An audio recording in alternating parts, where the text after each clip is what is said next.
여행을 같이 가자는 말이 이렇게 무서울 줄은 정말 몰랐습니다. 처음에는 가족끼리 좋은 추억을 만들자는 뜻인 줄 알았습니다. 그런데 여행만 다녀오면 이상하게 저희 통장에서는 수십만 원, 많게는 100만 원이 넘는 돈이 빠져나갔고, 그때마다 형님은 늘 같은 말을 했습니다. 가족끼리 그 정도도 못해? 처음엔 저도 가족이니까 이해하려고 했습니다. 한 번쯤은 그럴 수도 있다고 생각했고, 괜히 돈 때문에 얼굴 붉히기 싫어서 그냥 참고 넘겼습니다. 하지만 그게 반복되다 보니 어느 순간 깨달았습니다. 가족이라서 이해했던 게 아니라 제가 만만했던 거였습니다. 그래서 마지막 여행만큼은 저도 더 이상 참지 않았습니다. 그날 이후 형님은 다시는 저희에게 여행 가자는 말을 꺼내지 못했습니다. 구독과 좋아요는 더 재미있는 실제 사연을 만드는데 큰 힘이 됩니다. 그럼 지금부터 제 이야기를 들려드리겠습니다. 저는 결혼 8년 차 평범한 맞벌이 부부입니다. 남편은 2남매 중 둘째이고 위로는 5살 많은 누나가 한 명 있습니다. 저희에게는 이제 막돌이 지난 딸 유리가 있고 형님네는 중학생 아들 둘을 키우고 있습니다.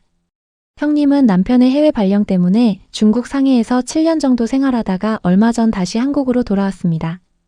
오랜만에 만나는 가족이라 저도 꽤 기대했습니다. 이제 한국에 오셨으니 자주 만나겠구나. 유리도 사촌 오빠들이랑 친해지겠네. 정말 그 정도의 기대였습니다. 형님이 귀국한 지 얼마 지나지 않아 저희 집에서 저녁을 먹기로 했습니다. 현관문이 열리자마자 형님은 양손 가득 선물 봉투를 들고 들어왔습니다. 유리 어디 있어? 중국에서 선물 하나 사왔어. 가방에서 작은 운동화 한 켤레를 꺼내 보여주시는데 디자인도 예쁘고 색깔도 참 귀엽더라고요. 다른 건 한국에서도 다 살 수 있을 것 같아서 그냥 신발 하나 샀어. 저는 진심으로 감사했습니다. 감사합니다, 형님. 유리가 걷기 시작하면 정말 잘 신길게요. 그런데 그 말을 들은 형님이 운동화를 한번 보더니 저를 쳐다보며 웃었습니다. 응? 유리 아직도 못 걸어? 순간 조금 당황했지만 별뜻 없이 물어본 줄 알고 웃으며 대답했습니다. 네, 아직은 잡고만 걸어요. 형님은 의외라는 표정으로 말했습니다. 돌 지났잖아. 보통 돌 되면 다 걷는 거 아니야? 저는 애써 웃으며 대답했습니다. 병원에서는 괜찮다고 했어요. 아이마다 조금씩 다르다고 하더라고요. 하지만 형님은 말을 멈추지 않았습니다.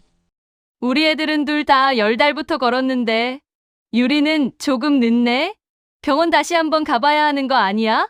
순간 제 기분이 확 가라앉았습니다. 아무리 걱정돼서 하는 말이라도 아이 발달을 그렇게 비교해서 말하는 건 듣는 부모 입장에서는 상처가 될 수밖에 없었습니다.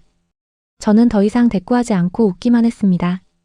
그때 시어머니가 웃으며 말씀하셨습니다. 그러고 보니 준우도 준성이도 뭐든 빨랐지. 그러자 형님은 기다렸다는 듯 말했습니다. 우리 애들이 원래 다른 애들보다 좀 빠른 편이었잖아. 키도 빨리 크고 공부도 그렇고. 별거 아닌 대화처럼 들릴 수도 있습니다. 하지만 이상하게 형님은 만날 때마다 꼭 이런 식이었습니다. 칭찬을 하는 것 같다가도 결국은 자기 아이와 비교했고 상대를 은근히 깎아내려야 대화가 끝났습니다. 그날도 마찬가지였습니다. 거실을 둘러보던 형님은 창밖을 한번 보더니 말했습니다. 여기가 그렇게 집값 많이 올랐다면서? 저는 고개를 끄덕였습니다. 네, 결혼할 때보다 많이 올랐어요. 그러자 형님은 집안을 천천히 둘러보며 말했습니다. 근데 아파트는 생각보다 별로네. 구조도 좀 답답하고. 저는 기분이 상했지만 최대한 담담하게 대답했습니다. 저는 여기밖에 안 살아봐서 잘 모르겠어요. 그래도 바로 앞에 초등학교랑 중학교도 있고 학원가도 가까워서 아이 키우기는 정말 편해요. 형님은 피식 웃으며 말했습니다. 뭐, 애들 어릴 땐 학교 가까운 게 최고긴 하지? 말은 맞는 말이었지만 이상하게 듣고 나면 꼭 한 번 얻어맞은 기분이 들었습니다. 좋은 말도 끝에는 꼭 사람 기분을 긁는 한마디를 덧붙이는 사람이었습니다. 그때 시어머니가 아버님 생신 이야기를 꺼내셨습니다. 곧 아빠 생일이잖아. 뭐 준비한 거 있어? 저는 웃으며 대답했습니다. 아직은 따로 생각한 건 없고요. 주말에 식사나 하려고 했어요. 그러자 형님이 갑자기 한숨을 쉬며 말했습니다. 운도 참 좋다. 7년 만에 집값이 그렇게 올랐다며? 난 중국에서 애들 국제학교 보낸다고 돈만 엄청 쓰고 왔는데 이럴 줄 알았으면 집 안 팔고 갈걸? 시어머니도 바로 맞장구를 치셨습니다. 그러게. 내가 집 팔지 말라고 그렇게 말했는데. 저는 아무 말도 하지 않았습니다. 괜히 변명하는 것처럼 보일까 봐 조용히 웃기만 했습니다. 하지만 그날 밤 시어머니를 집에 모셔다 드리고 돌아오는 차 안에서 남편이 먼저 입을 열었습니다. 여보, 오늘 누나 말 때문에 기분 좀 상했지? 저는 괜찮다고 말하려다가 결국 솔직하게 털어놓았습니다. 조금. 계속 비교당하는 기분이었어. 남편은 미안한 표정을 지었습니다. 누나 원래 그래. 아기는 없는데 말이 좀 세. 저는 씁쓸하게 웃었습니다. 말이 센 정도가 아니야. 계속 사람 기분을 긁잖아. 남편은 더 이상 아무 말도 하지 못했고 저도 그 이야기는 거기서 끝내기로 했습니다. 그때까지만 해도 그게 가장 큰 문제인 줄 알았습니다. 하지만 진짜 문제는 그 다음부터 시작됐습니다. 며칠 뒤 형님이 가족 단톡방에 글을 올렸습니다. 아빠 생신 기념으로 부산 1박 2일 갑니다. 숙소랑 식당은 내가 다 예약했어. 다들 시간만 비워. 저는 남편에게 물었습니다. 우리 아직 한다고 한 적 없지? 남편도 난감한 표정을 지었습니다. 그러게. 또 누나가 혼자 다 정했네. 마침 형님에게 전화가 왔습니다. 건주야, 설마 또 안 간다는 소리는 아니지?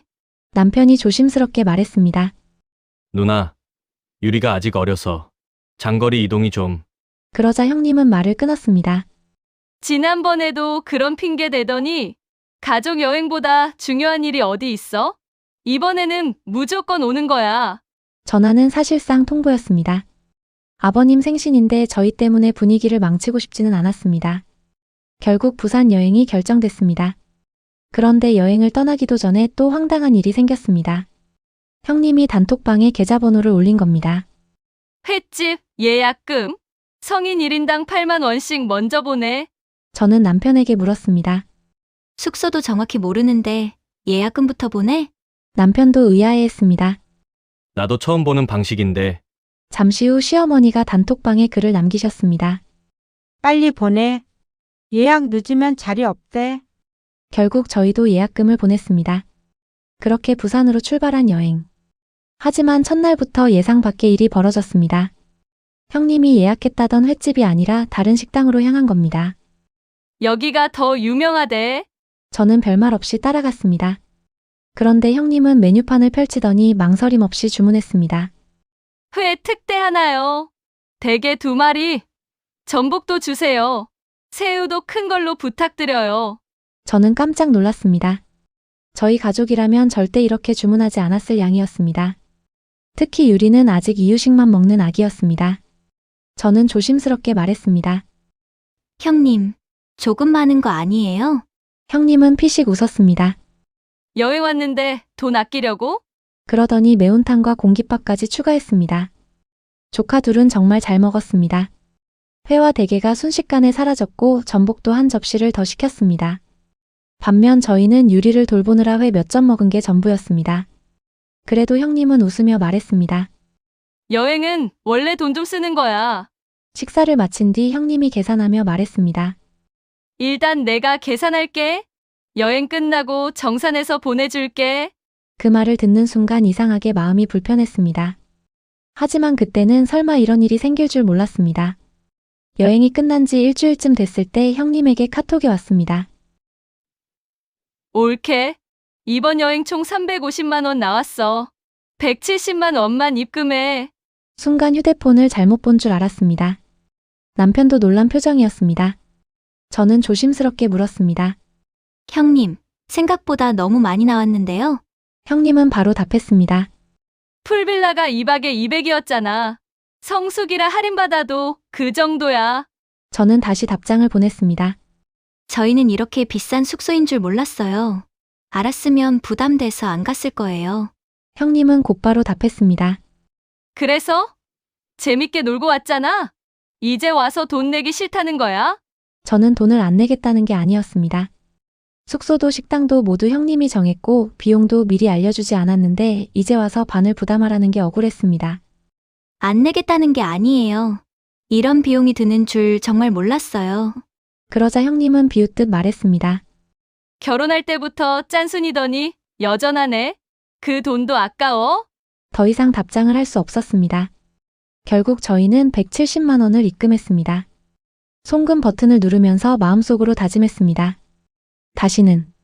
정말 다시는 형님과 여행 안 간다. 하지만 몇 달 뒤 시어머님의 칠순이 다가오면서 그 다짐은 너무도 쉽게 무너지게 됩니다.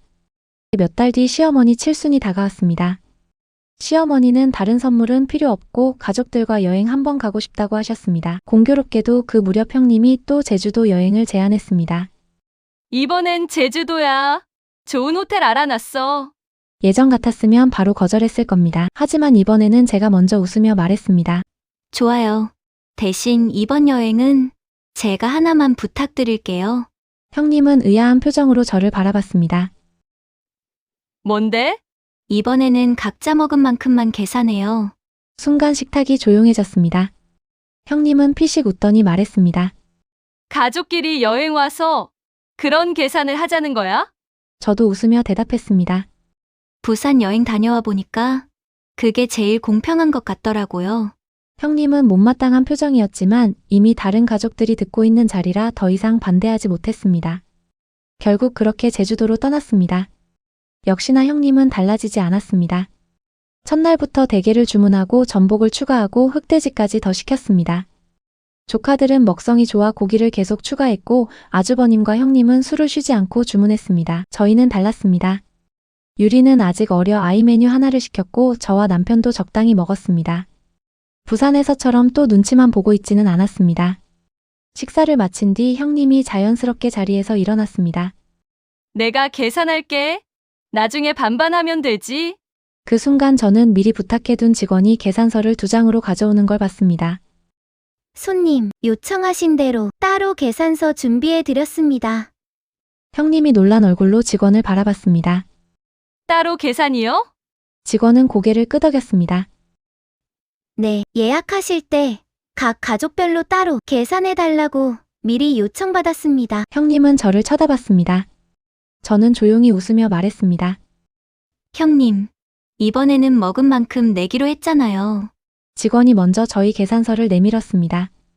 이쪽은 18만 4천 원입니다. 저는 바로 카드를 내밀었습니다. 그리고 잠시 뒤 형님 앞에 놓인 계산서를 본 순간 형님 얼굴이 굳었습니다. 120만 7천 원입니다. 잠시 식당 안이 조용해졌습니다. 형님은 믿을 수 없다는 표정으로 계산서를 몇 번이나 다시 봤습니다. 왜 우리만 이렇게 많이 나왔어요? 직원이 담담하게 말했습니다. 대게 2마리와 전복 추가, 흑돼지 추가, 주류가 모두 이쪽 테이블로 계산됐습니다. 형님은 아주버님을 바라봤습니다. 여보, 이거 너무 많이 나온 거 아니야? 그때 아주버님이 처음으로 형님 편을 들지 않았습니다. 당신이 시킨 거잖아. 먹은 만큼 내. 그 한마디에 형님은 아무 말도 하지 못했습니다. 자리에서 일어나며 형님에게 말했습니다. 형님, 이게 훨씬 공평하지 않아요? 부산에서도 이렇게 했으면 서로 마음 상할 일도 없었을 텐데요. 형님은 끝내 아무 대답도 하지 못했습니다. 그날 이후 형님은 다시는 가족여행에서 반반 계산 이야기를 꺼내지 않았습니다. 그리고 신기하게도 여행을 갈 때마다 가장 먼저 하는 말이 하나 생겼습니다. 이번에는 각자 먹은 만큼 계산하자. 저는 속으로 피식 웃었습니다. 사람은 아무리 말로 해도 잘 안 바뀝니다. 하지만 한번 직접 겪어보면 그제야 남에게 했던 행동이 얼마나 불공평했는지 알게 되더라고요.